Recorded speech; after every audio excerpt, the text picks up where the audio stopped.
আসসালামু আলাইকুম viewers, Sabinus কিচেনে তোমাদের স্বাগত জানাই। এইভাবে মাটন রান্না করলে একটা যে বাজে গন্ধ থাকে মাটনের মধ্যে, অনেকে খেতে পারে না। এইভাবে রান্না করলে তোমরা সেই গন্ধটা অনুভব করতে পারবে না এবং খেতে খুবই দারুণ হবে এবং তোমাদের পরিবারের সকলের খুবই পছন্দ হবে। Let's go. Oh my God. Aha. Yes.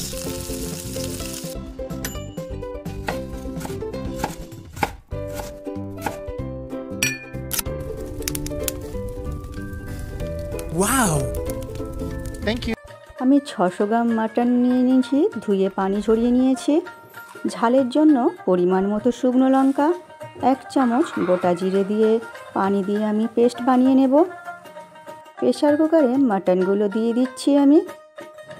তাতে পরিমাণ মতো লবণ, 1/2 চামচ রসুন বাটা, 1/2 চামচ আদা বাটা ও 1 চামচের মতো সর্ষের তেল দিয়ে আমি পানি দিয়ে মাটনটা ভালো করে সেদ্ধ করে নেব।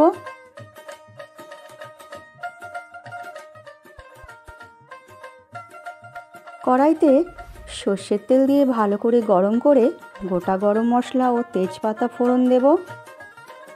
ফোড়ন থেকে ভালো গন্ধ বের হলে আমি পেঁয়াজ কুচি দিয়ে দিচ্ছি। পেঁয়াজ কুচি দিয়ে আমি লাল করে ভেজে নেব।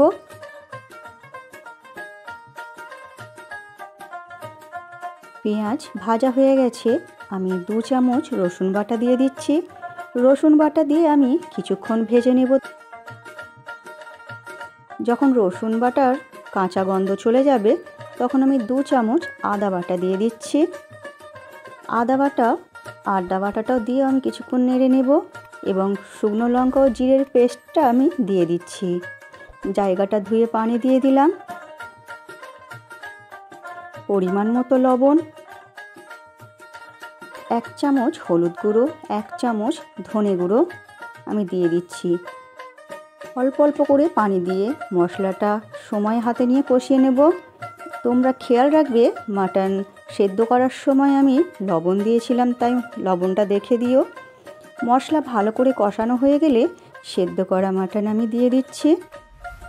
ভালো করে নেড়ে দিয়ে আমি ঢেকে পানিটা শুকিয়ে যাওয়া পর্যন্ত অপেক্ষা করব।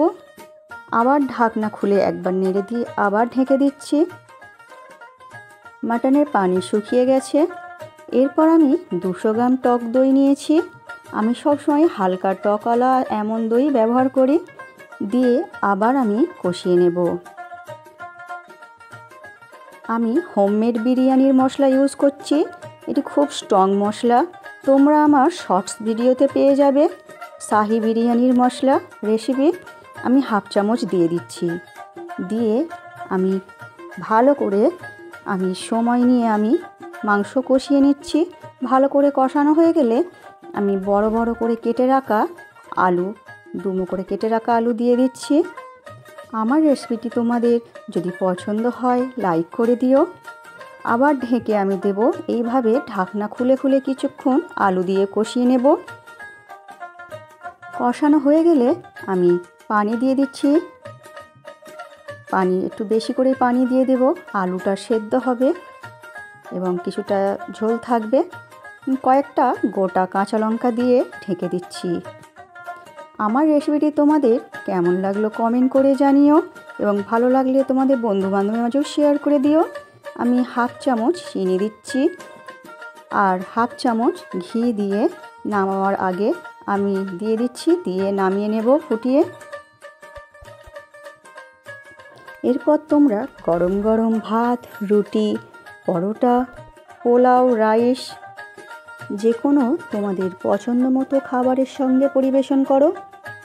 এই রেসিপিতে আমি কী জিনিস ব্যবহার করেছি এবং কতটা পরিমাণ ব্যবহার করেছি তোমরা আমার ডেসক্রিপশন বক্সে পেয়ে যাবে। আমার রেসিপিটি তোমাদের পছন্দ হলে সাবস্ক্রাইব করে পাশে থেকো এবং আমার রেসিপিটি শেষ পর্যন্ত দেখার জন্য তোমাদের অনেক অনেক ধন্যবাদ রইল।